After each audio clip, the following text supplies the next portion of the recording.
It is something that can be used to help support the vagina and the urethra. The urethra is where we urinate from.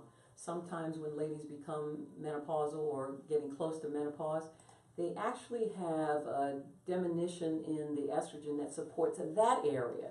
So what happens is you may even have times where you're going to the bathroom often. You might have discomfort when you're going to the bathroom and to urinate, and you think that, oh, okay, well, maybe this is a urinary tract infection.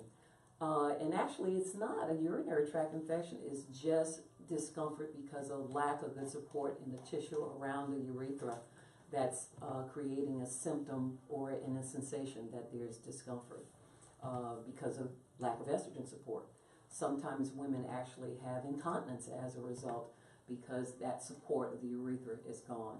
So urinary incontinence to a degree, vaginal lubrication, and a more pleasurable and more supportive lifestyle can be accomplished by doing something like the Femtouch.